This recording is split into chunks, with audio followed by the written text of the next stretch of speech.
नमस्कार। क्या आपने कभी सोचा है कि बारिश की बूंदें आखिर आती कहां से हैं? ये सिर्फ पानी का गिरना नहीं, बल्कि प्रकृति का एक खूबसूरत और जरूरी चक्र है। सोचिए, एक गर्म दिन है, आप बाहर खेल रहे हैं और अचानक मिट्टी की सौंधी खुशबू के साथ आसमान में काले बादल घिर आते हैं। फिर शुरू होती है रिमझिम बारिश। ये कहानी है पानी के सफर की, जमीन से आसमान और फिर वापस जमीन तक। आज हम जानेंगे कि बारिश आखिर होती कैसे है। ये सफर शुरू होता है सूरज की गर्मी, नदियों के पानी और हवा के झोंकों से। जब ये तीनों मिलते हैं तो बनती है बारिश। हम देखेंगे कि कैसे एक छोटी सी पानी की बूंद भाप बनकर ऊपर जाती है, बादल बनती है और फिर धरती पर लौट आती है। ये चक्र लगातार चलता रहता है, ठीक वैसे ही जैसे दिन के बाद रात आती है। हर किरदार, सूरज, हवा, पानी इस कहानी का हीरो है। तो चलिए तैयार हो जाइए इस अद्भुत यात्रा के लिए।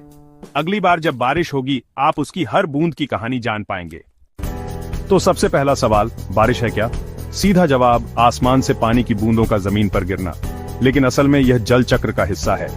जल चक्र प्रकृति का वाटर सप्लाई सिस्टम है, जो पानी को साफ करके धरती के हर कोने तक पहुंचाता है। पानी कभी एक जगह नहीं रुकता, कभी नदी में बहता है, कभी भाप बनकर उड़ जाता है, फिर बादल बनता है और बारिश के रूप में लौटता है। सूरज, इस खेल का मुख्य खिलाड़ी, अपनी किरणों से पानी को भाप बनाता है। ये भाप ऊपर जाकर ठंडी होती है, बूंदों में बदलती है और बादल बनाती है। जब बादल भारी हो जाते हैं तो पानी बारिश, बर्फ या ओलों के रूप में गिरता है। यही है जल चक्र।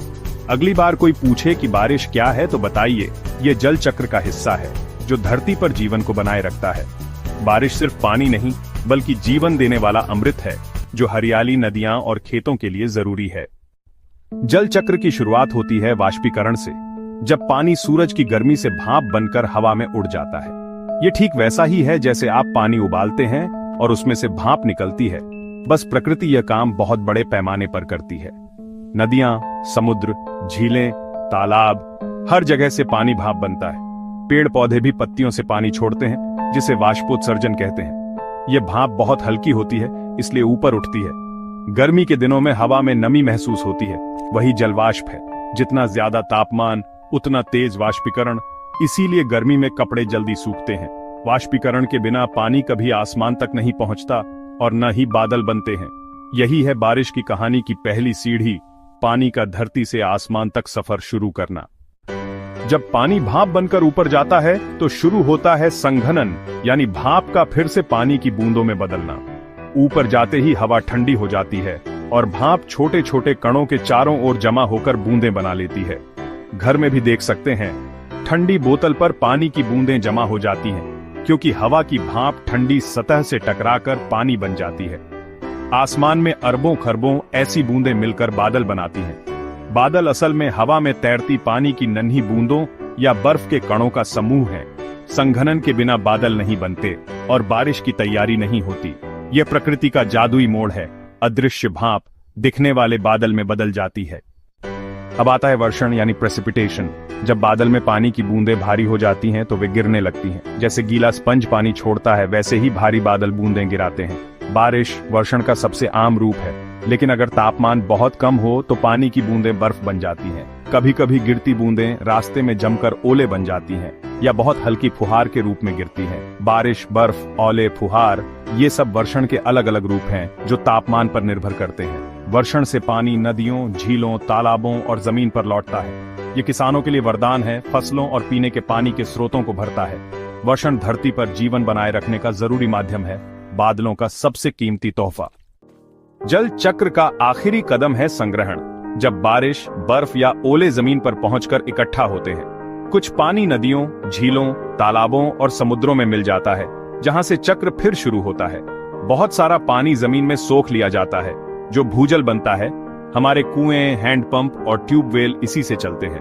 पहाड़ों पर गिरी बर्फ ग्लेशियर बनती है, जो गर्मियों में पिघलकर नदियों को पानी देती है। कुछ पानी गड्ढों या मिट्टी की सतह पर रुक जाता है और फिर से भाप बनकर उड़ जाता है। संग्रहण यह सुनिश्चित करता है कि बारिश का पानी बर्बाद न हो, हर जगह इकट्ठा होकर हमारे काम आता है। यही चक्र पृथ्वी को हरा भरा और जीवन से भरपूर बनाए रखता है। अब जानते हैं बादल कैसे बनते हैं और बारिश क्यों होती है। बादल असल में अरबों नन्ही पानी की बूंदों या बर्फ के कणों का गुब्बारा है, जो हवा में तैरता है। बादल बनने के लिए चाहिए जलवाष्प, ठंडा तापमान और हवा में धूल या धुएं के कण। जब भाप ऊपर जाकर ठंडी होती है तो बूंदें बनती हैं और बादल बनता है। बादल में बूंदें आपस में टकराकर जुड़ती हैं। जब वे भारी हो जाती हैं तो बारिश के रूप में गिरती हैं। एक बारिश की बूंद बनने के लिए लाखों छोटी बूंदों को मिलना पड़ता है। बारिश वाले बादल गहरे और काले दिखते हैं क्योंकि उनमें पानी की बूंदें बड़ी और घनी होती हैं। बारिश के भी कई प्रकार होते हैं, संवहनीय, पर्वतीय और चक्रवाती। संवहनीय वर्षा गर्मी में जब जमीन बहुत गर्म हो जाती है, हवा ऊपर उठती है, ठंडी होती है और अचानक तेज बारिश होती है। भारत में गर्मियों की बौछारें इसी तरह होती हैं।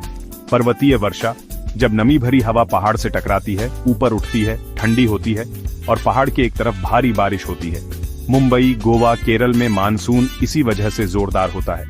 पहाड़ के दूसरी तरफ वृष्टि छाया क्षेत्र में बहुत कम बारिश होती है। चक्रवाती वर्षा जब गर्म और ठंडी हवाएं मिलती हैं तो गर्म हवा ऊपर उठती है, बादल बनते हैं और लंबे समय तक बारिश होती है। भारत के उत्तरी मैदानों में सर्दियों की बारिश इसी तरह होती है। इन तीनों का मूल सिद्धांत एक ही है, गर्म और नम हवा का ऊपर उठकर ठंडा होना। हर प्रकार की बारिश का अपना महत्व है। कहीं फसलें सींचती है, कहीं मौसम को संतुलित रखती है। भारत में ये तीनों प्रकार अलग अलग इलाकों में देखने को मिलते हैं। अब जानते हैं बारिश हमारे लिए इतनी जरूरी क्यों है। सबसे पहले बारिश खेती के लिए अमृत है। भारत में ज्यादातर फसलें बारिश पर निर्भर हैं। बारिश नदियों, झीलों, तालाबों को भरती है। यही हमारे पीने के पानी का सबसे बड़ा स्रोत है। बारिश भूजल का स्तर भी बढ़ाती है, जिससे कुएं, हैंडपंप और ट्यूबवेल चलते हैं। बारिश जंगलों को हरा भरा रखती है, हवा को साफ करती है और तापमान को नियंत्रित करती है। यह हमें सिखाती है कि प्रकृति में सब कुछ एक दूसरे से जुड़ा है। पानी का चक्र जीवन का चक्र है। अगली बार जब बारिश हो, उसकी हर बूंद का सम्मान करें। ये सिर्फ पानी नहीं, जीवन है, प्रकृति का अनमोल उपहार। जानकारी पसंद आई हो तो लाइक और सब्सक्राइब जरूर करें। साथ ही बेल आइकन को दबाना न भूलें ताकि आपको हमारे आने वाले वीडियो की सूचना मिलती रहे। धन्यवाद।